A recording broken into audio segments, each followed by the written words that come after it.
নমস্কার, আমি সুকৃতি দান। আশা করি আমরা সবাই ভালো আছেন। আপনারা সবাই দেখছেন কাস্টর সলিউশন। আজকে আমি আলোচনা করব যে 22 এপ্রিল কাশ্মীরের পেহেলগাঁওতে যেভাবে জঙ্গিরা ভারতীয়দের ওপর নির্বিচারে হত্যালীলা চালালো এবং তার পরবর্তী যে ভারতের সঙ্গে পাকিস্তানের যে যুদ্ধ লেগে যাবে এমন একটা সিচুয়েশন ক্রিয়েট করেছে। ঠিকভাবে ভারত কূটনৈতিকভাবে সব দিক থেকে মোকাবিলা করার চেষ্টা করছে এবং আমাদের মাননীয় প্রধানমন্ত্রী এই নিয়ে কড়া ভাষায় কিন্তু প্রতিক্রিয়া জানিয়েছে এবং সেই সঙ্গে সঙ্গে সিন্ধু নদের যে পন্টন প্রকল্প সেইটা বাতিল করা হয়েছে এবং সেই সঙ্গে পাকিস্তানিদের ভিসাও কিন্তু বাতিল করা হয়েছে।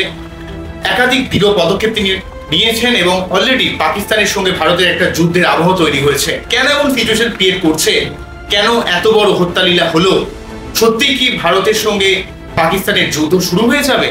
সার্বিক কি পরিস্থিতি রয়েছে, কোন কোন কারণের জন্য এই সার্বিক সমস্যাটা ক্রিয়েট করেছে এতগুলো মানুষের মৃত্যু?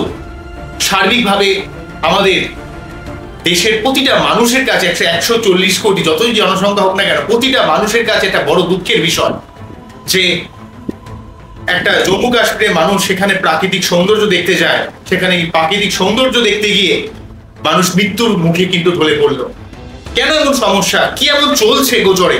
অলরেডি আপনাদের ক্ষেত্রে আমি বলেছিলাম যে 29 মার্চ থেকে পঞ্চগ্রহ যোগ তৈরি হয়েছে এবং তার সঙ্গে সঙ্গে কালসর্প যোগ তৈরি হয়েছে। কবে এই সমস্যাগুলো মিটবে?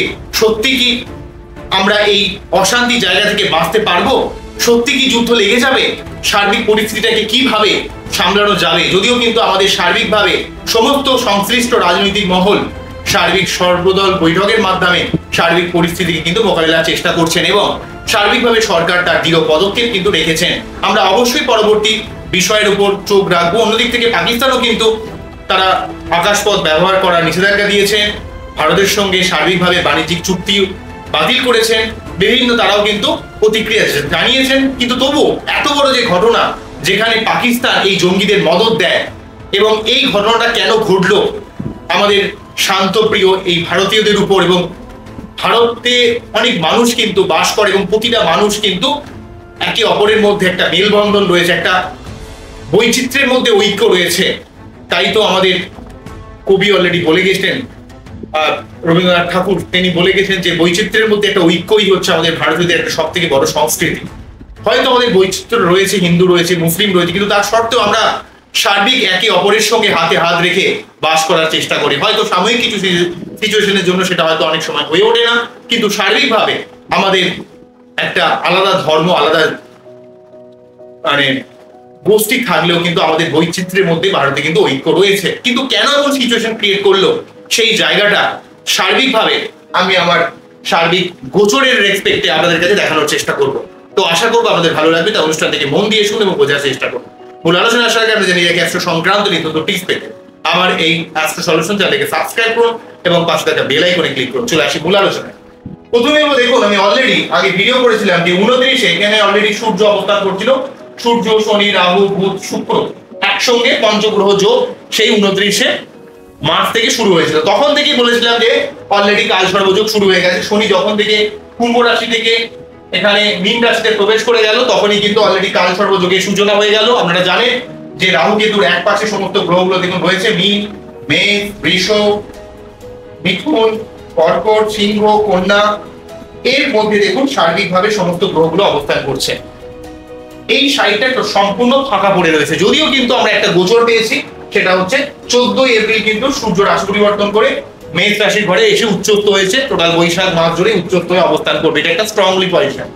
এই সার্বিক নেগেটিভিটি থেকে কিন্তু রবি অনেকটা বেরিয়ে এসেছে, কিন্তু তার সত্ত্বেও সব থেকে ভয়ঙ্কর অবস্থার কথা যদি বলি, এটা হচ্ছে 2025 চলছে।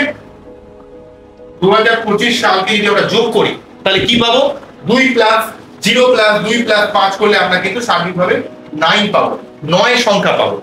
তো 9 সংখ্যা কিতে ইন্ডিকেট করে? মঙ্গলকে ইন্ডিকেট করে। ঠিক আছে, সংখ্যা তত্ত্বের বিচারে 9 সংখ্যা কিন্তু এই বছরটা মঙ্গলের সংখ্যা। তাই মঙ্গলের মানে রাত, জেদ, যুদ্ধ, অশান্তি। আমরা সার্বিকভাবে বছর শুরু হওয়ার সঙ্গে সঙ্গে আমরা কিন্তু সার্বিকভাবে বিভিন্ন জায়গায় অলরেডি যুদ্ধ বিগ্রহ শুরু হয়ে গেছে এবং সেই সঙ্গে সঙ্গে 2025 সালে প্রতিটা মানুষকে কিন্তু একটু সাবধানতার সঙ্গে কিন্তু চলতে হবে। তো 2025 সাল যেহেতু মঙ্গলের প্রভাবিত বছর, তাই অলরেডি কিন্তু এই বছর একটা যুদ্ধ বিগ্রহ, অশান্তি, ঝামেলা সবকিছু কিন্তু সূত্রপাত তৈরি হয়েছে।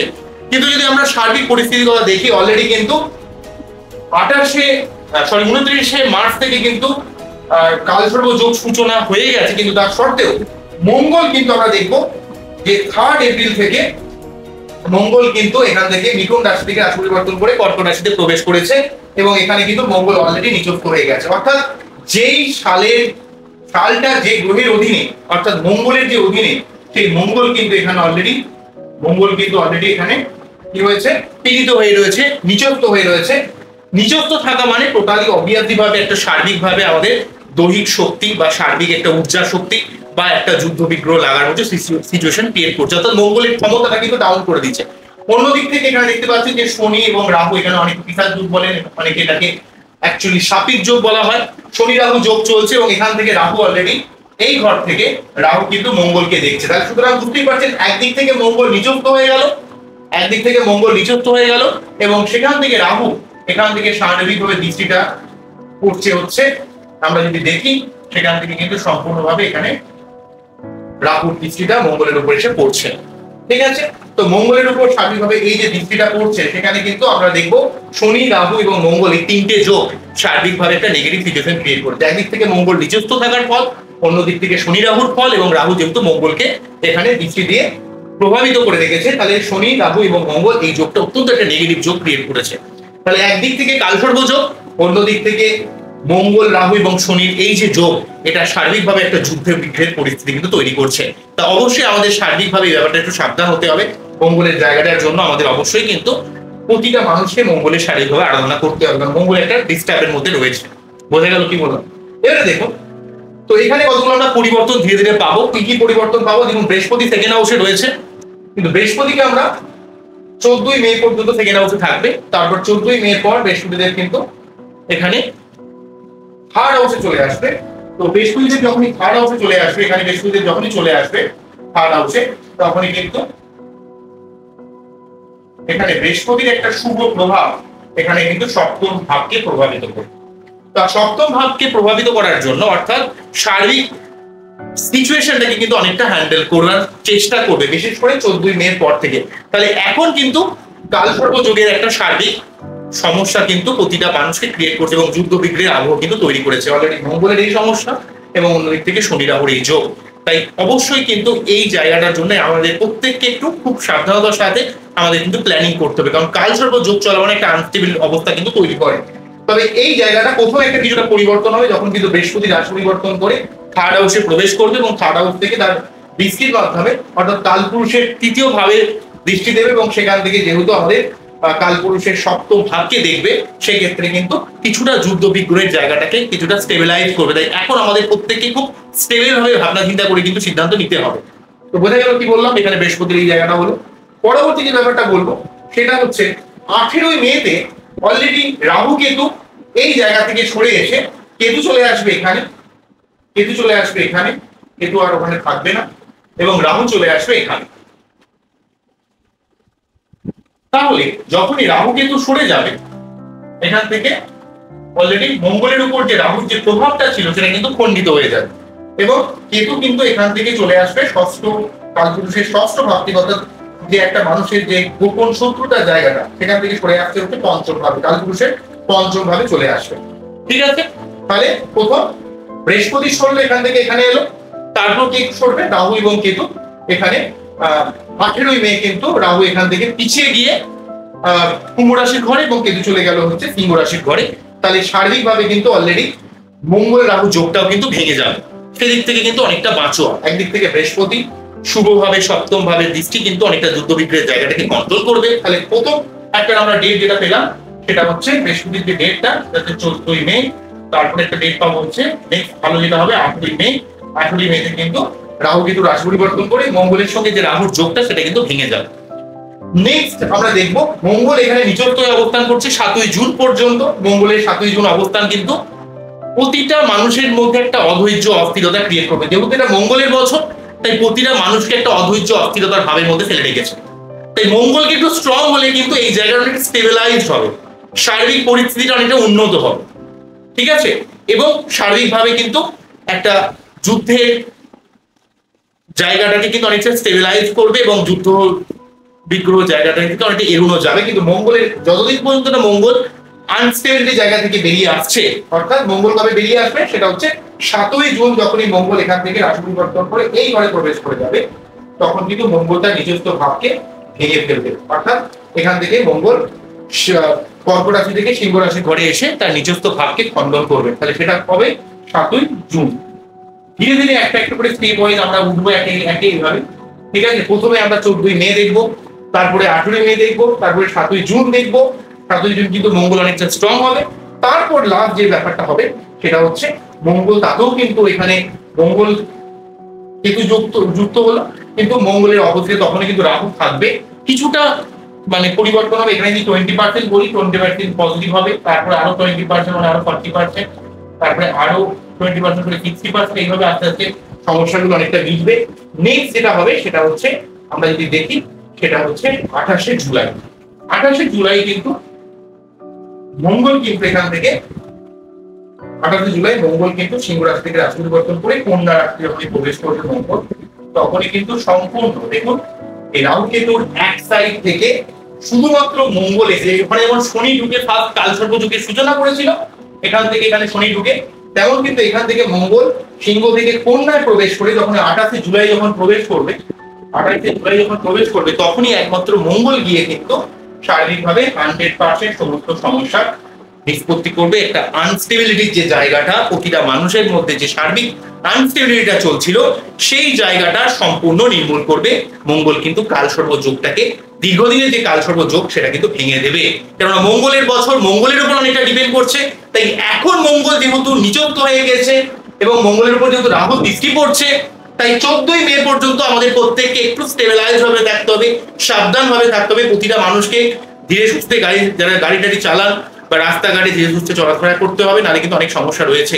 এই জায়গাটার জন্য প্রতিটা মানুষের ক্ষেত্রে বিশেষ করে 14ই মে পর্যন্ত কিন্তু অবশ্যই একটু সাবধান হতে হবে, কারণ 14ই মে পর্যন্ত কিন্তু সম্পূর্ণভাবে বৃহস্পতি এখানে দ্বিতীয় ভাবে থেকে কিন্তু খুব একটা গার্ড দিতে পারছে না। 14ই মে পর বৃহস্পতি কিছুটা গার্ড দেবে।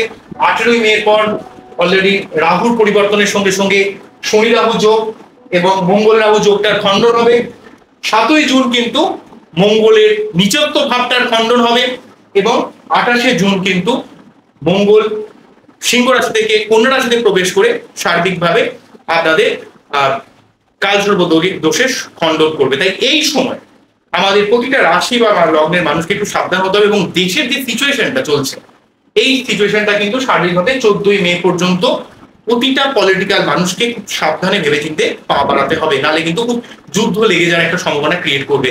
কেননা মঙ্গলের বছর, মঙ্গল অত্যন্ত আনস্টেবল রয়েছে এবং যদি আমরা সার্বিকভাবে আমাদের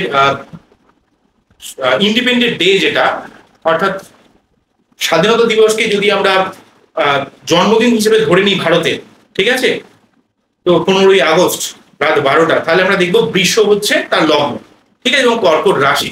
সেই দিক থেকে দেখতে গেলে কিন্তু বৃষ লগ্নের রেসপেক্টে মঙ্গল যেহেতু সপ্তম পতি হয়, তাই মঙ্গলকে মোটামুটি একটা স্টেবিলাইজ অবস্থায় আসতে হবে। মঙ্গল কিন্তু স্টেবিলাইজ অবস্থায় আসবে মোটামুটি ভাবে 18ই মে পর থেকে রাহুর সঙ্গে যে যুগটা সেটা কিন্তু খণ্ডন হবে, কারণ রাহু রাশি পরিবর্তনের সঙ্গে সঙ্গে, এবং 7ই জুনের পর মঙ্গল কিন্তু একটু স্টেবিলাইজ হবে। তাই মোটামুটি ভাবে এই 18ই মে কিছুটা, 18ই মে অনেকটাই পরিবর্তন হবে এবং 7ই জুন পুরোপুরি ভাবে অনেকটাই পরিবর্তন করে দেবে, কারণ 40% এবং 60% মানে বুঝতে পারছেন অনেকটা মানে একটা আপগ্রেড করবে। তাই এই সময়ের জন্য প্রতিটা পলিটিক্যাল ব্যক্তিত্বকে সাবধানে পদক্ষেপ নিতে হবে, কোন রকম বিশৃঙ্খল পরিস্থিতি তৈরি না হয় শারীরিকভাবে দেখতে হবে এবং যতটা যুদ্ধটাকে এড়ানো যায়, ঠিক আছে, যতটা শান্তিপূর্ণ ভাবে এটাকে মেটানো যায় তার চেষ্টা কিন্তু করতে হবে। অবশ্যই সার্বিক এটা একটা প্রতিরোধ বা প্রতিহিংসা পর্যায়ের ব্যাপার, সেখানে অবশ্যই কিন্তু প্রতিশোধ নেওয়া দরকার, এটা আমি মনে করি, কেননা অন্যায়ের বদলা কিন্তু অবশ্যই একটা প্রতিশোধ মানুষের নিতে হবে। তাহলে কিন্তু পাকিস্তান দীর্ঘদিন ধরে কিন্তু 26/11 যে হামলা, পুলওয়ামা কাণ্ডে যেভাবে ঘটনা ঘটিয়েছিল, সার্বিক ব্যাপারে কিন্তু তাদের একটা অবশ্যই যোগ্য জবাব দেওয়া উচিত। কিন্তু তবুও আমাদের সার্বিক দিকের কথা মাথায় রেখে অন্তত 18ই মে পর্যন্ত আমাদের একটু সাবধানে ভেবেচিন্তে চলতে হবে, কারণ রাহু যতদিন পর্যন্ত রাশি পরিবর্তন না করছে ততদিন পর্যন্ত কিন্তু খুব একটা ভালো আমি দেখছি না। এবং 7ই জুনের পর থেকে কিন্তু সার্বিকভাবে মঙ্গল যখন স্ট্রং হয়ে যাবে তখন কিন্তু সার্বিকভাবে সমস্ত পরিস্থিতি কিন্তু অনেকটা বদল আসবে। তাই সার্বিক যতদিন পর্যন্ত না রাহু রাশি পরিবর্তন করছে বা মঙ্গল স্ট্রং হচ্ছে বা কালসর্প দোষের না খণ্ডন হচ্ছে, ততদিন পর্যন্ত কিন্তু আমাদের একটু শারীরিকভাবে সাবধানতার সাথে আমাদের এগোতে হবে। তো বোঝা গেল কি বললাম?